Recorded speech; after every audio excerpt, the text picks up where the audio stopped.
They forced me to sign a prenup thinking it'd protect them, but now I'm richer than their entire family tree and they're begging me to cancel it.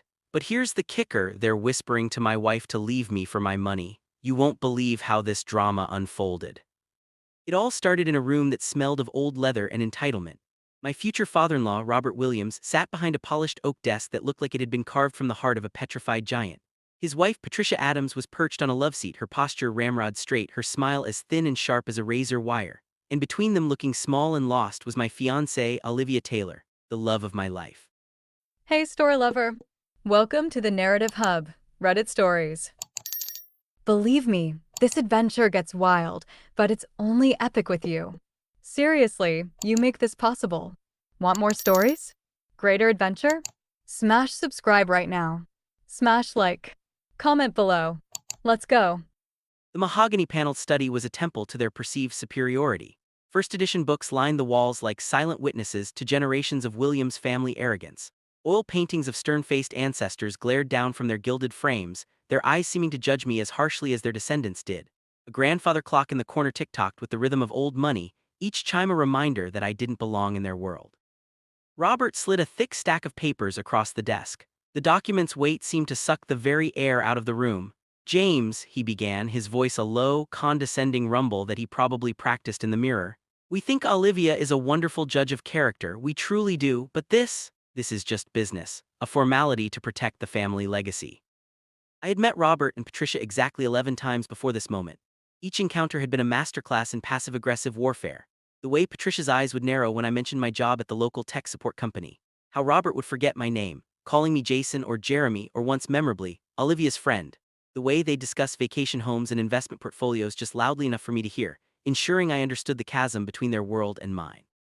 A legacy? Their family owned a moderately successful regional distribution company, a comfortable portfolio, and a collection of vacation homes they rotated through like seasonal decorations.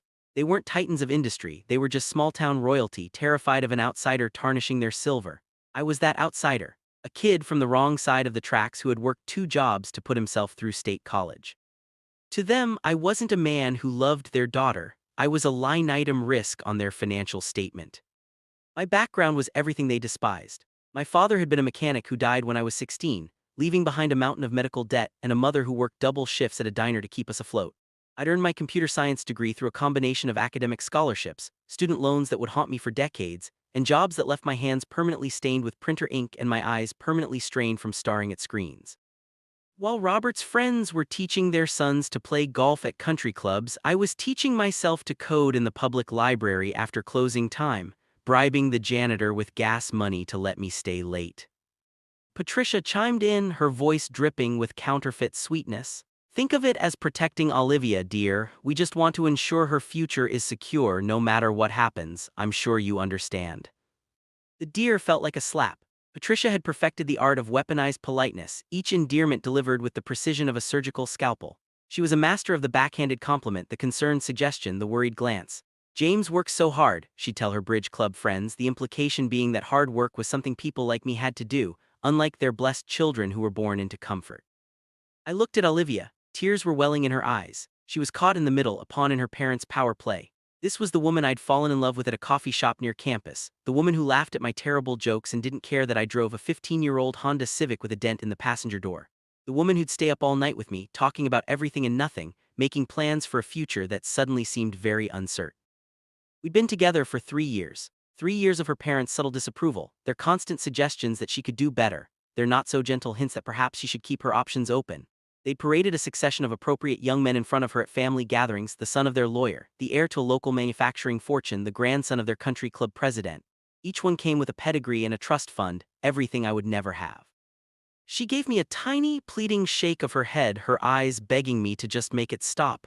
I knew in that moment fighting them would mean forcing her to choose, and I wouldn't do that to her. I wouldn't be the one to fracture her world, not then anyway. But I also knew something else in that moment. Something that would fuel me for years to come. I saw the fear in her eyes, not fear of losing me but fear of disappointing them, and I realized that their campaign of subtle psychological warfare had worked. They had convinced their own daughter that love wasn't enough, that security trumped everything, that marrying beneath your station was a form of self-destruction. I picked up the pen, a ridiculously heavy fountain pen that probably cost more than my first car. The Mont Blanc felt alien in my hand, too substantial, too important. It was another reminder that even their writing instruments were worth more than most people's monthly rent.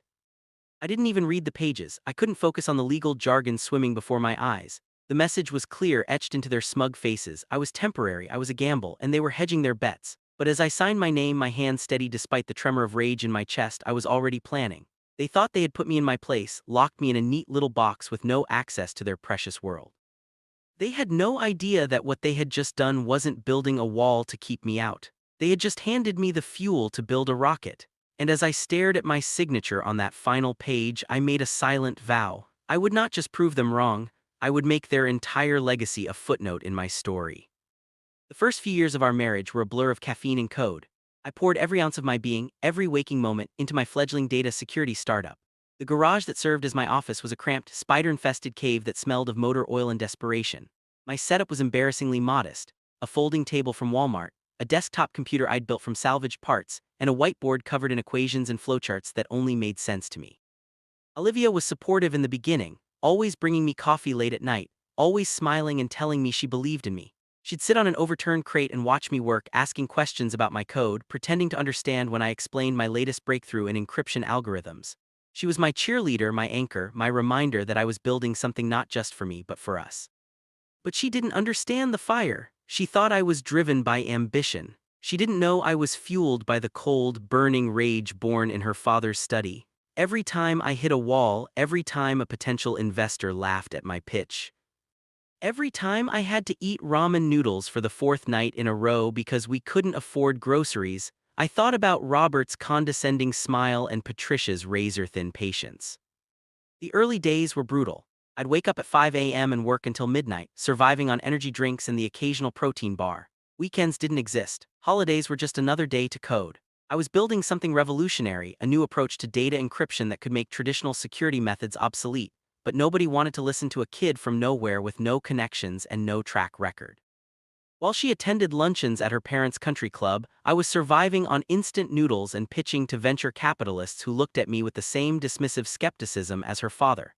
I remember one particularly humiliating meeting with a prominent VC firm. I'd spent weeks preparing my presentation, practicing every word, anticipating every question. I walked into their glass tower wearing my only good suit, a discount rack special that didn't quite fit right, and presented my idea to a room full of men in $1,000 ties. They barely listened. One of them spent the entire presentation checking his phone. Another actually fell asleep. When I finished, the lead partner, a man whose Harvard MBA was prominently displayed behind his desk, leaned back in his leather chair and said, "Son, this is cute, but real security is handled by real companies with real experience. Maybe try again when you've got some actual credentials." I left that meeting feeling smaller than I had since the day I signed the prenup. But as I sat in my car in their parking garage, watching these titans of industry drive away in their Porsches and Mercedes, I felt that familiar fire ignite in my chest. Their dismissal wasn't just about my business proposal. It was about who I was, where I came from, what I represented. I was the reminder that their success wasn't inevitable, that money and connections didn't guarantee intelligence or vision. Every condescending no, every door slammed in my face was just their voices echoing in my head. Protecting the family legacy. The phrase became my mantra. I worked while they slept. I strategized while they vacationed. I built my company, Aegis Security, brick by painful brick. The name wasn't chosen lightly. In Greek mythology, the Aegis was Zeus's shield, unbreakable, impenetrable, capable of turning any weapon back on its wielder. That's what I was building. A shield so strong it could protect against any attack, and a weapon so sharp it could cut through any defense. Olivia would sometimes worry about the hours I was putting in. She'd find me hunched over my computer at 3 in the morning, my eyes red and strained, my back aching from the cheap chair I'd bought secondhand. "Don't burn yourself out," she'd say, her voice laced with genuine concern. "We have enough. My parents can always help us if we need it." The irony was so thick I could barely breathe. Her parents' help came with strings attached, golden chains that would bind me to their expectations forever. Every dollar they offered was a reminder of my inadequacy, a proof that I couldn't provide for their daughter the way she deserved. I'd just kiss her and say, "I'm building our future, honey, just trust me." But late at night, when she was asleep and I was alone with my code and my dreams, I'd sometimes wonder if I was deluding myself. Maybe they were right. Maybe I was just a dreamer, a small-town kid with big ideas and no substance. Maybe I should accept their help, take a job at Williams Distribution, become the son-in-law they could tolerate if not respect. Then I'd remember Robert's face as he slid that prenup across his desk and the doubt would disappear. This wasn't about proving them wrong anymore. This was about proving myself right.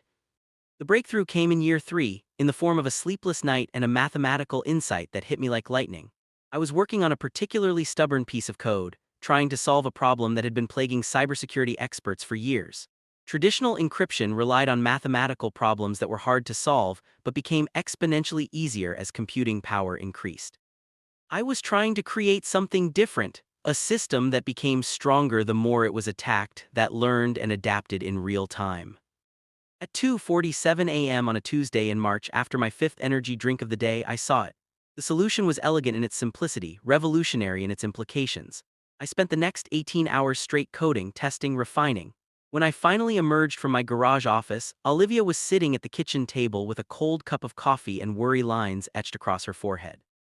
"I was about to call the police," she said. "You've been in there for almost a day." I kissed her, probably tasting like stale energy drinks and determination. "I did it," I whispered. "I actually did it." The turning point came about 4 years in. I landed a massive government contract. Project Chimera, they called it. It was a revolutionary encryption protocol I had designed, something that made traditional security systems look like diary locks on bank vaults. The Pentagon had been testing my system for months, putting it through every conceivable attack scenario. It hadn't just held, it had evolved, becoming stronger with each assault. The contract signing took place in a conference room that was the polar opposite of the Williams family study. Everything was steel and glass and American flags, efficiency over elegance, function over form. The general who handed me the contract looked me in the eye and said, "Son, you've just made America safer. That's worth more than money." But the money was staggering too. Overnight, Aegis Security went from a promising startup to a dominant player in the cybersecurity world. The money that started flowing in was abstract at first, digital numbers on a screen, first 1 million, then 10, then 50, then 100. It was surreal, like watching someone else's bank account grow exponentially. But what felt real was the power, the freedom, the sudden ability to say no to people who had spent years telling me no. The transformation wasn't just financial, it was psychological, spiritual almost. I was no longer the broke kid with big dreams and small prospects. I was a player, I was someone who mattered. The media attention started immediately. Tech blogs picked up the story first. Unknown startup lands massive government contract. Then the business magazines, the encryption revolution, how one man changed digital security forever. Finally, the mainstream press, from garage to government, the James Anderson success story. Each article felt like vindication, like proof that I had been right all along. But more than that, they were weapons. Weapons I could use against everyone who had ever doubted me, dismissed me, or tried to put me in my place. The first call came a week after my face was on the cover of Fortune magazine. The headline read, "The New Praetorian, How James Anderson Built an Impenetrable Digital Empire." The photo showed me standing in front of the newly constructed Aegis Tower, a gleaming monument to everything I had accomplished. I was wearing a tailored suit that cost more than I used to make in a month, standing tall and confident, looking nothing like the uncertain young man who had signed a prenup in a wood-paneled study 5 years earlier. It was Robert. His tone had changed completely. The condescending rumble was gone, replaced by an oily, fawning warmth that turned my stomach. "James, son, I saw the article, astounding. We are so incredibly proud of you. We always knew you had it in you." The word son nearly made me laugh out loud. For 5 years he had treated me like an inconvenient necessity, a temporary obstacle to his daughter's true potential. Now suddenly I was family. Now suddenly he had always believed in me. I almost laughed. Instead I kept my voice neutral, professional. "Thank you, Robert. Listen, son, Patricia and I were talking, that old prenup thing, it's just embarrassing now, isn't it? A silly relic from the past. We're all one big happy family. You should have your lawyer tear it up. It sends the wrong message." There it was, the real reason for the call. Not congratulations, not family pride, but a transparent attempt to get their hands on what I had built. The prenup that had once been their shield against my inadequacy was now a barrier to my success. "I'll think about it," I said, enjoying the slight pause on the other end of the line. Of course, no rush, we love you like a son, James, always have." The lie was so brazen, so completely divorced from reality that I actually admired its audacity. But I also filed it away, another piece of evidence in the case I was building against them. That was the first volley. The campaign began in earnest after that. They started calling Olivia daily, weaving a narrative about how the prenup was a stain on our marriage, a symbol of distrust that needed to be erased for us to truly be a family. Patricia would call during her afternoon tea, her voice dripping with concern and motherly wisdom. "Darling," she'd say to Olivia, "I've been thinking about your marriage. You know how much your father and I adore James, we always have, but that dreadful prenup is casting such a shadow over everything. It's not right, a husband keeping financial secrets from his wife. It suggests he doesn't trust you completely." The psychological manipulation was masterful. They weren't attacking me directly, that would have been too obvious. Instead, they were undermining the foundation of our marriage, planting seeds of doubt about my motives and my commitment.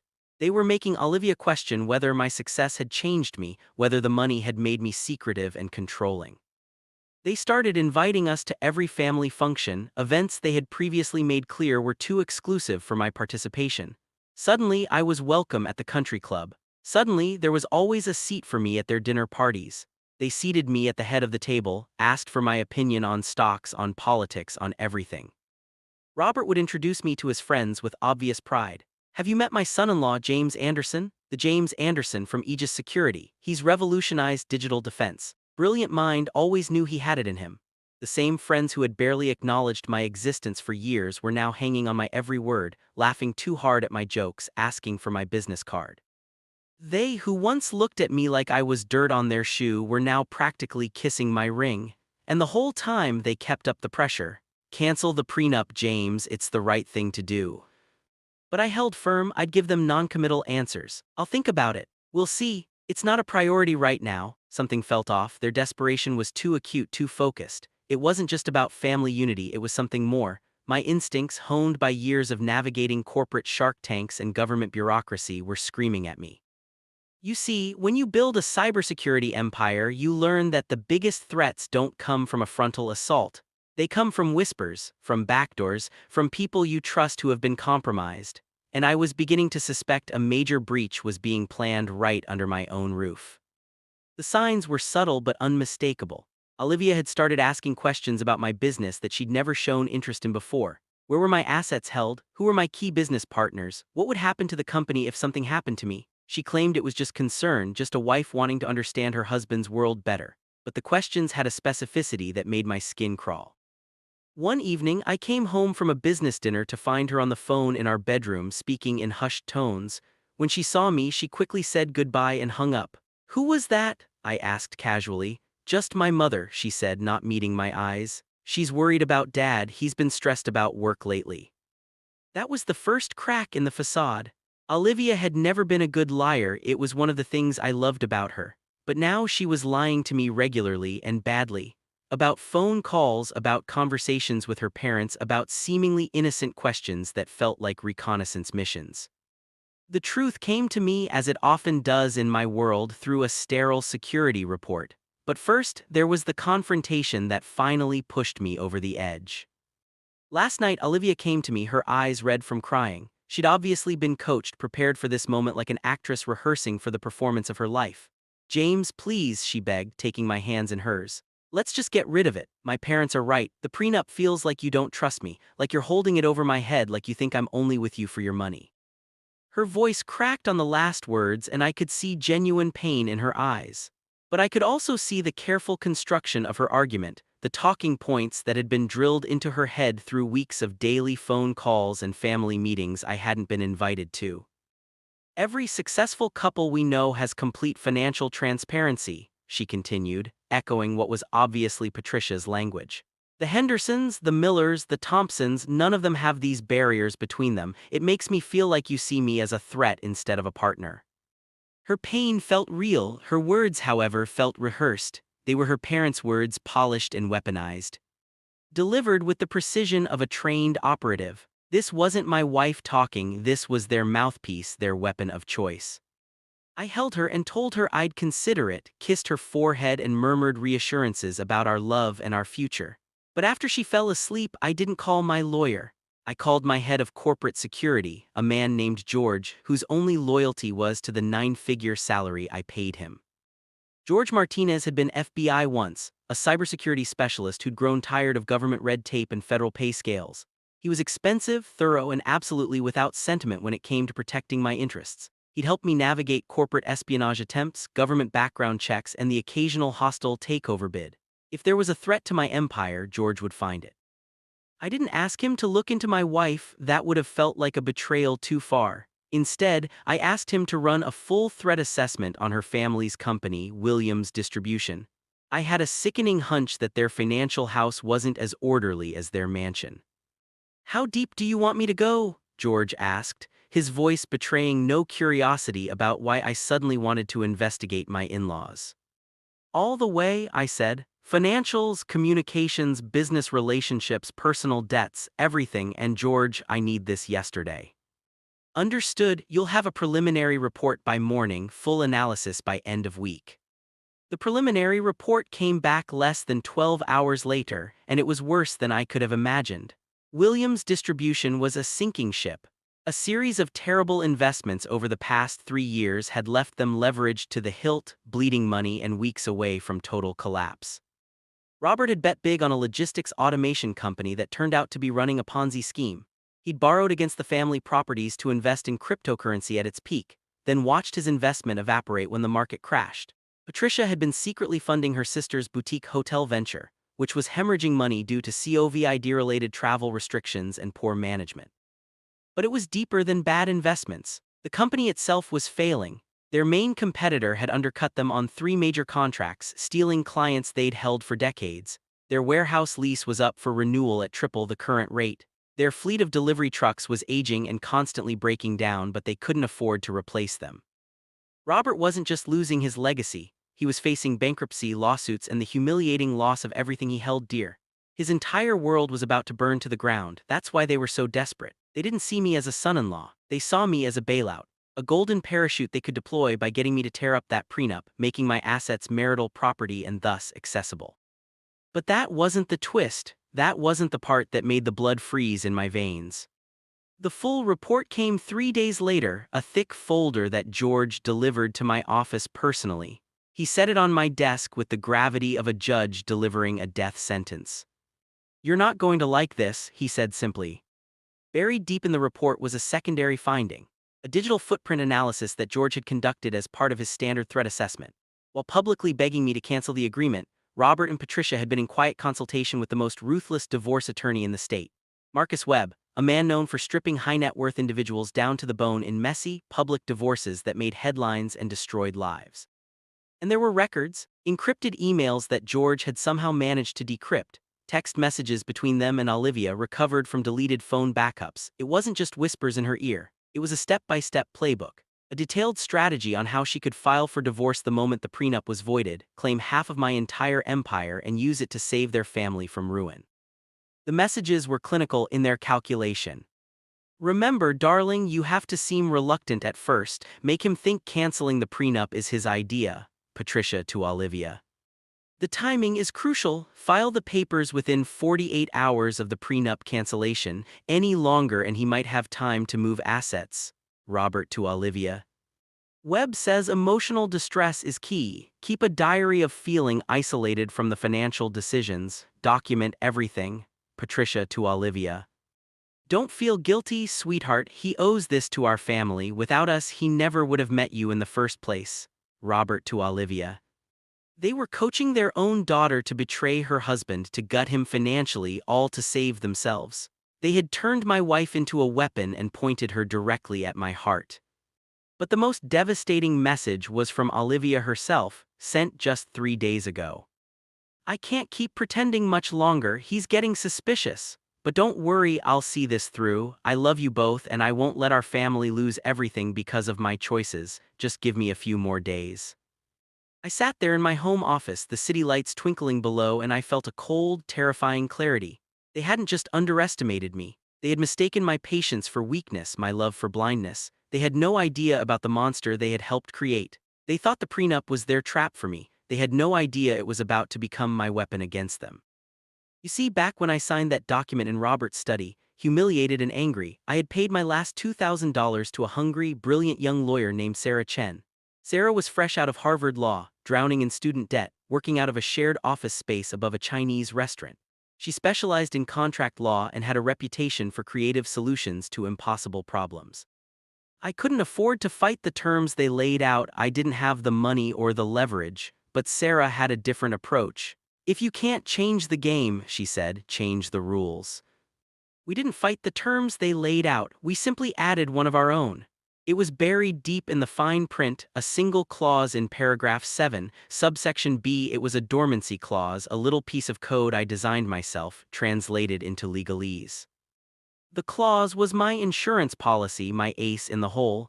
Sarah had warned me that it was aggressive, potentially nuclear in its implications. This isn't just protecting your assets, she had said. This is mutually assured destruction. I had smiled grimly. Good, I want them to think twice before they try to destroy me. The clause stated that if a petition for divorce was filed by Olivia at a time when my verified net worth was more than 100 times greater than her family's combined assets, two things would happen automatically and irrevocably. First, the prenup's terms would become exponentially more restrictive, walling off every single asset I had created pre- and post-marriage. Not just my business, not just my investments, but everything down to my personal bank accounts and retirement funds. Olivia would leave the marriage with exactly what she had brought into it, which, given her family's current financial state, was essentially nothing. But it was the second part that was the real masterstroke. The second part triggered an immediate, hostile, and all-encompassing forensic audit of the initiating party's immediate family's finances, an audit to be carried out and funded by my firm, with full legal authority to subpoena records, interview witnesses, and investigate any financial irregularities discovered in the process. It was designed as a mutually assured destruction clause, a defensive measure to prevent the very shakedown they were now planning. They thought they were handing their daughter a key to my vault. In reality, they were handing her a detonator, and they were all standing on ground zero. The beautiful irony was that the clause became more powerful the more successful I became. When I signed it, my net worth was essentially zero. The 100-to-1 ratio seemed impossible to achieve. But now, with my company valued at nearly $1 billion and their assets underwater, the ratio was more like 1,000-to-1. The nuclear option had become a hydrogen bomb. I called for a meeting, not in their stuffy, oak-paneled study where they had once held all the power, but in my world, the top floor of the Aegis Tower. The conference room was a glass box in the sky, offering a panoramic view of the city I now essentially owned. The Aegis Tower had been completed just 6 months earlier, a gleaming monument to everything I had accomplished. 43 floors of steel and glass, rising from the heart of the financial district like a middle finger pointed at everyone who had ever doubted me. My office occupied the entire top floor, with floor-to-ceiling windows that offered a 360-degree view of the city below. I had chosen this room carefully. The conference table was carved from a single piece of black granite, surrounded by chairs that cost more than most people's cars. The walls could transform from transparent glass to opaque displays at the touch of a button. It was a room designed to intimidate, to demonstrate power, to make visitors understand exactly who they were dealing with. They walked in, Robert and Patricia looking smug, assuming my summons meant their victory was at hand. Robert was wearing his most expensive suit, the one he reserved for board meetings and important social events. Patricia had chosen a conservative dress that screamed old money and established taste. They moved through my office like they owned it, examining the art on the walls, commenting on the view, acting for all the world like proud parents surveying their son's accomplishments. Olivia trailed behind them, looking anxious but resolute, a lamb being led to the slaughter by her own shepherds. She was wearing the blue dress I had bought her for our anniversary, the one she knew was my favorite. Even in betrayal, she was trying to manipulate me, using my own feelings against me. James, Robert began, spreading his arms wide as if to embrace the view. This is quite the place. A testament to what a man can achieve. We're so glad you're ready to finally put that old business behind us. His voice carried the assumption of victory, the certainty that I had called this meeting to surrender. He probably thought I was going to hand over the prenup with an apology and a grateful smile. I didn't smile. I didn't offer them coffee or small talk or any of the courtesies they were expecting. I let the silence hang in the air, heavy and uncomfortable, while I studied their faces. I could see the anticipation in Robert's eyes, the barely contained excitement in Patricia's posture, the nervous tension in Olivia's shoulders. I simply tapped a button on the conference table's console. The glass wall behind me, which had been transparent, flickered and turned into a massive high-definition screen, and on it, in black and white, were their emails to the divorce attorney, the text messages to Olivia, the step-by-step plan. The color drained from Patricia's face first. Her carefully composed mask slipped, revealing something raw and desperate underneath. Robert's jaw went slack, his bravado instantly evaporating like morning dew in harsh sunlight. His hand involuntarily went to his phone as if he could somehow delete the evidence that was currently displayed on the wall behind me. Olivia let out a small gasp and looked at her parents, her eyes wide with horror and dawning comprehension. She hadn't been a willing co-conspirator, she had been their tool, manipulated by their lies and their false narrative of victimhood. The realization was hitting her like a physical blow. Her parents hadn't been trying to help her marriage, they had been trying to destroy it. "You came into my life with an accusation," I said, my voice dangerously calm. "You judged me, you found me wanting, and you tried to put me in a cage. I accepted that. I signed your document, I played by your rules, I proved myself worthy of your daughter in the only way I knew how, by building something extraordinary." I stood up, my hands flat on the table, leaning forward slightly. The city stretched out behind me through the floor-to-ceiling windows, a testament to everything I had conquered. For 7 years, I did nothing but build a life for your daughter, for our future. I worked 18-hour days. I sacrificed my health, my youth, my peace of mind. I turned myself into someone worthy of the name you forced me to prove I deserved, and in your desperation, you decided to burn it all down to save yourselves. You coached your own child to commit the ultimate act of betrayal. Robert sputtered, "Now, James, there's been a misunderstanding." "No," I cut him off, my voice like ice. "The misunderstanding is that you thought you were dealing with the same broke kid you bullied in your study 7 years ago. You're not, you're dealing with me." I let them stew in their panic for a moment before continuing. The silence in the room was absolute except for the barely audible hum of the building's ventilation system and Patricia's sharp, rapid breathing. "You want the prenup gone, fine, but you should know what you're asking for. Olivia, your parents never told you about paragraph 7, subsection B, did they?" I explained the clause in detail, watching their faces as the implications sank in. I detailed the impenetrable financial wall that would slam down, cutting Olivia off from everything I had built. Then I explained the audit, the hostile, merciless, deep-dive investigation into every corner of their failing business and their personal accounts. "Your company is a house of cards, Robert," I said, looking him dead in the eye. "And my audit team is the hurricane. If she files those papers, you won't just be bankrupt, you'll be ruined. Every tax dodge, every shell corporation, every dirty little secret will be laid bare." I turned to Patricia, whose face had gone ashen. "Did you really think I wouldn't find out about the money you've been funneling to your sister's failing hotel, or the kickbacks from your preferred vendors, or the way you've been inflating insurance claims for the past 3 years?" Patricia's mouth opened and closed soundlessly. She hadn't expected me to know about any of that.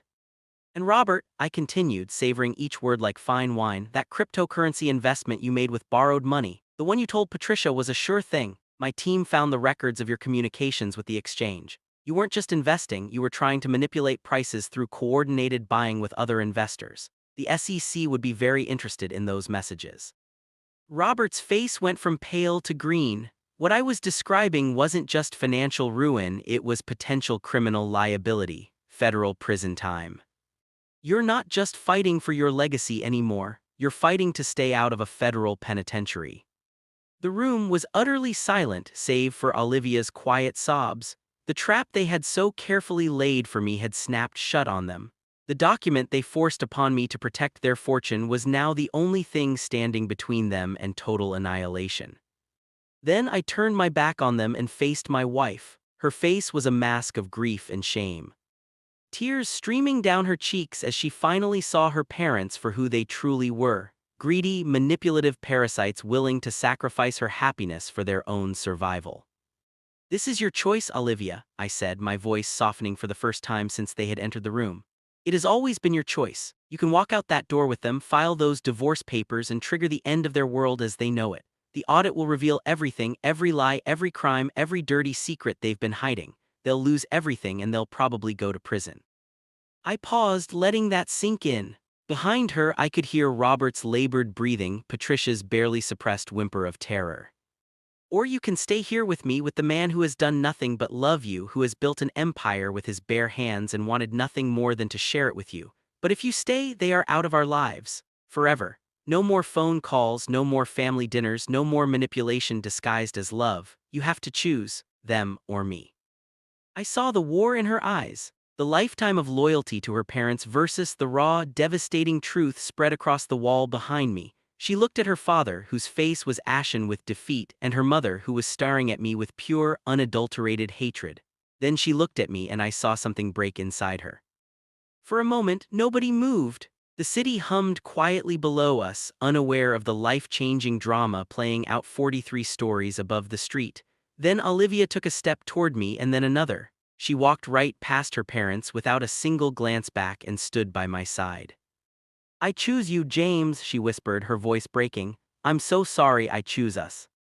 The words hit Robert like a physical blow. He staggered backward, his hand clutching his chest. "Olivia, no, think about what you're doing. We're your family, we raised you, we sacrificed everything for you." "You sacrificed nothing," she said, turning to face them with tears streaming down her cheeks. "You used me, you turned me into a weapon against my own husband, you made me question everything I believed about love and loyalty and trust, you made me hate myself." Patricia found her voice shrill and desperate. "We were trying to protect you. That prenup is a sword hanging over your head. What happens when he gets tired of you? What happens when some younger woman catches his eye? You'll have nothing." "I'll have my dignity," Olivia said quietly, "something you tried to take from me." Robert let out a strangled cry, his voice weak and broken. "You're destroying us, your own family, everything we built, everything we worked for." But his voice was weak, the voice of a king who had just been dethroned in his own court. I put my arm around my wife and held her close, feeling her body shake with suppressed emotion. I looked at the two people who had tried to destroy me, who had turned my own wife against me, who had spent 7 years treating me like a threat to be neutralized rather than a man to be respected. "Get out of my building," I said. They left, broken and defeated, their dreams of financial salvation lying in ruins around them. Robert had to be helped to the elevator by building security, his legs no longer capable of supporting him under the weight of his complete defeat.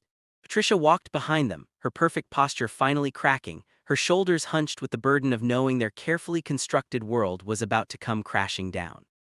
The elevator doors closed on them with a soft chime that sounded like a funeral bell. Olivia and I stood in that glass conference room for a long time after they were gone, holding each other, not speaking.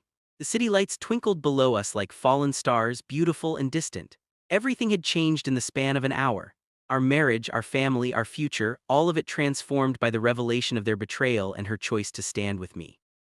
"I'm so sorry," she whispered against my chest. I was so close to." "I know," I said, stroking her hair. "They're very good at what they do, manipulation is their art form." "How long have you known?" "About their financial troubles, a few weeks, about the divorce plan, 3 days." She pulled back to look at me, her eyes red but clear for the first time in months. "Why didn't you confront me sooner?" "Because I needed to know if the woman I married was still in there somewhere, underneath all their programming. I needed to know if you would choose me when it mattered." "And if I hadn't?" I was quiet for a moment, considering.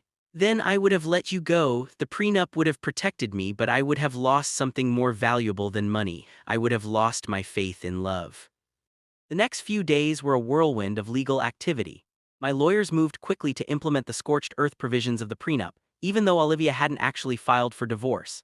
The mere existence of the conspiracy was enough to trigger certain protective measures. We froze joint accounts, secured assets, and began the process of disentangling our finances from any potential Williams family claims.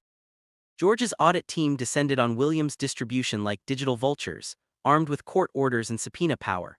What they found was worse than even I had imagined. The financial irregularities went back years: tax evasion, fraud, embezzlement from their own employees' pension fund. Robert and Patricia had been living beyond their means for so long that they had forgot where legitimate business ended and criminal activity began. The local newspaper picked up the story within a week. Prominent local family under federal investigation. The article was careful to avoid naming specific crimes, but the implications were clear. Williams' distribution was finished, and its owners were facing serious legal consequences. Robert called me once during this period, his voice barely recognizable. "James, please, we can work something out. I'll sell everything, liquidate everything, just make it stop." "You should have thought of that before you tried to destroy my marriage," I replied. "Actions have consequences, Robert, I'm just the messenger." "She's my daughter," he whispered. "You're keeping me from my daughter." "No," I said, "you did that yourself." "I never tore up the prenup. It sits in a vault now, along with the audit reports and the evidence of their betrayal. A constant reminder that sometimes the chains others try to place on you can be forged into the very weapons that secure your freedom." 6 months later, Olivia and I were sitting in our new home, a sprawling estate outside the city that we had designed together, far from the toxic influences of her family and the memories of their manipulation. She was different now, stronger somehow. As if cutting ties with her parents had freed her to become the person she was always meant to be.